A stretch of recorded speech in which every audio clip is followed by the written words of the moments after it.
ఒక 50 సంవత్సరాల క్రితం ఒక ఇద్దరు స్నేహితులు ఒక ఊరిలో ఏదో పని ఉందని చెప్పి ఎళ్లి, ఆ ఊరిలో ఉన్న పనిని పూర్తిగా అవగొట్టుకొని రిటర్న్ అవుతున్నారనమాట. రిటర్న్ అయ్యే క్రమంలో వాళ్ళకి అక్కడ ఒక శ్మశానాన్ని దాటాల్సొచ్చింది. అప్పుడు 50, 60 ఏళ్ల క్రితం అంటే మీకు స్ట్రీట్ లైట్స్ ఉండేవి కాదు. అంచేత వీళ్ళేంటి వాళ్ళ సైకిల్ మీదున్న లైట్‌నే వాళ్ళు వాడుకుంటున్నారు. ఇప్పటిలాగా స్మార్ట్ ఫోన్స్ లేవు గదా! లైట్ పెట్టుకొని చూడటానికి.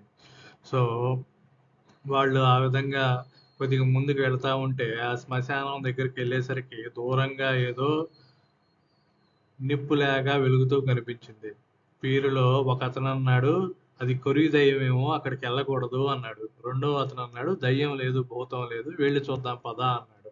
ఆ విధంగా కొద్దిసేపు అనుకున్న తర్వాత, ఎలాగో తత్సారపడుతూ వాళ్ళు కాస్త ముందుకు వెళ్లి ధైర్యం చేసి, "ఏంటా అది" అని చెప్పి చూశారు. చూస్తే అది దయ్యము కాదు, భూతము కాదు. ఒక మనిషి అక్కడ కూర్చొని చుట్ట కాల్చుకుంటున్నాడన్నమాట.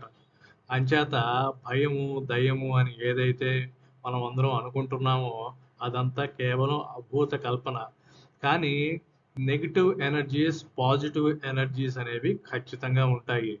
ఒక మీరు సైన్స్ చూసుకుంటే ఎనర్జీ ఒక ఫామ్ నుండి ఇంకో ఫామ్‌లోకి కన్వర్ట్ అవుతుంది.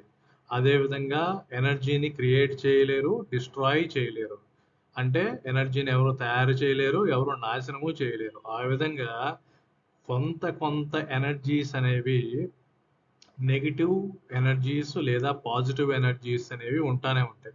ఈ పాజిటివ్ ఎనర్జీస్ అనే వాటిని ఎక్కువగా క్రియేట్ చేయడం కోసమే, ఆ పాజిటివ్ వైబ్రేషన్స్ కోసమే మనకి గుడులు, గోపురాలు ఉన్నాయి. గుడి మీద కొన్ని రకాల బొమ్మలు ఎందుకున్నాయి అంటే, నీ లోపల ఉన్న నీ లోపల నువ్వు ఏదైతే అనుకుంటున్నావో అది మొత్తం బయటికే ఉండిద్ది. లోపలికెళ్ళి చూడరా బడుద్దాయ్ అని చెప్పడానికే ఆ గుడి మీద కొన్ని రకాల బొమ్మలుంటాయి. కానీ చూస్తే అవి కేవలం భారతదేశం మొత్తంలో ఒక 10 గుళ్ళే ఉంటాయి. కానీ చెప్పేవాళ్ళేమంటారు? ప్రతి గుడి మీద ఒక రకమైన బొమ్ముందంటారు. కానీ కాదు. ఏ బడుద్దాయి చూడడు, వెళ్ళడు. అంచేత ఈ భయం అనే దాన్ని మనము ఇంకొద్దిగా దగ్గరగా చూడాలి. అంటే పాజిటివ్ ఎనర్జీస్‌కి మనము కొద్దిగా దగ్గరగా వెళ్తున్న కొద్దీ నెగెటివ్ ఎనర్జీస్ అనేవి ఎళ్ళిపోతా ఉంటాయి మన దగ్గర నుండి. ఓకే. అందువలన గుడికి వెళ్ళటం అనేది, భగవంతుడి ఆరాధన అనేది హిందూ రిలీజియస్ ప్రాక్టీసెస్‌లో చాలా చాలా ముఖ్యమనమాట.